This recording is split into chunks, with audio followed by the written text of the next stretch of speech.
అనకాపల్లి జిల్లా సబ్బవరం మండలంలోని వంగలి పంచాయతీలో నిన్న అర్ధరాత్రి సమయంలో భారీ శబ్దాలతో పిడుగులు పడి 2 పూరిపాకులు ధ్వంసమైనట్లు బాధితులు చందా కనకరాజు, చందా సింహాచలం బోరును వెలిపించారు.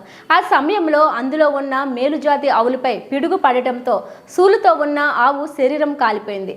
ఆవుకు తగిలిన గాయాలు, 2 పాకలు, అందులో ఉన్న కటింగ్ మిషన్ పూర్తిగా కాలిపోవడంతో సుమారు 2 లక్షల రూపాయలు నష్టం వాటిల్లిందని తెలిపారు. ప్రభుత్వం వెంటనే స్పందించి తమకు న్యాయం చేయాలని కోరారు. ఈ కార్యక్రమంలో స్థానిక నాయకులు గవర్రాజు, కె అమ్మతల్లి నాయుడు, జెట్టి హేమంత్ తదితరులు పాల్గొన్నారు. నా పేరు కందా కనకరాజు.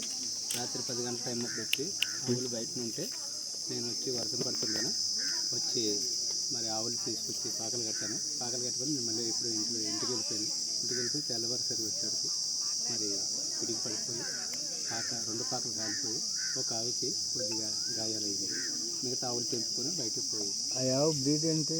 బీడు అది క్రాస్ బీడు సార్. ఆవు సూలుతో ఉందా? 8 నెలలు సూదండి.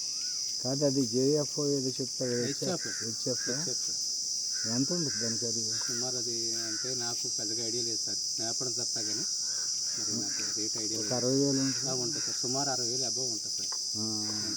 సూలు ఆవు అంటున్నారు. సూలు ఆవు అండి. 8 నెలలు అండి. అది ఎంత పుట్టింది. 2 పాకలు కాలిపోయి. 2 పాకలు కాలిపోయి తర్వాత కర్రలు కోసుకుని మిషన్ అటుకు పైన పెట్టాను. మరి ఇక్కడ అక్కడ ఉంటుంది కానీ మాకు అవసరానికి ఉపయోగపడుతుంది. అది కూడా కాలిపోయింది సార్. మొత్తం నష్టం ఎంత ఉంటుంది? రాజు నుంచి మీ పేరు, ఊరు, గ్రామ పేరు అని చెప్పండి.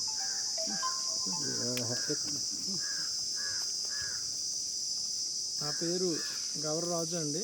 వంగల ఎంపీటీసీ. నాకు విషయం తెలిసిన వెంటనే కందా కనకరాజు అని అస్సామీ పాకలో కాలిపోయిన విషయం తెలిసిన వెంటనే ఇక్కడ రావడం జరిగింది.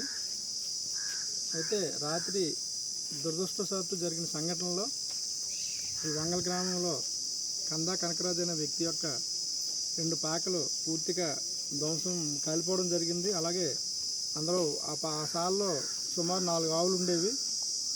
ఎప్పుడైతే ఈ అగ్గి పాక కావడం మొదలుపెట్టిందో ఆవులు తనంతట తన కన్నులు తెంపుకొని బయటికి రావడం జరిగింది. అందులో ఒక ఆవు పూర్తిగా గాయాల పాలయ్యింది. చాలా దురదృష్టం. ఎన్నడూ లేని సంఘటన రాత్రి పడిన ఈ పిడికిలకి మరి ఇక్కడ జరగడం దురదృష్టంగా భావిస్తున్నాను. మరి దాని విలువ అయితే సుమారు అక్కడ ఒక కర్రల కోసి మిషన్ కానీ, ఆవులు కానీ, సుమారు పాకలు కానీ సుమారు 2 లక్షల రూపాయలు విలువ చేసే, ఆవులతో కలిపి 2 లక్షల రూపాయలు విలువ చేసే నష్టం జరిగింది సార్. దీన్ని మేము దురదృష్టం సంఘటనగా భావిస్తున్నాం. డిమాండ్ దురదృష్టం కాదు, ప్రభుత్వం నుంచి గవర్నమెంట్ వారు తక్షణమే స్పందించి మా యొక్క రైతుకి ఆర్థిక సహాయ సహకారం అందిస్తారని కోరుకుంటూ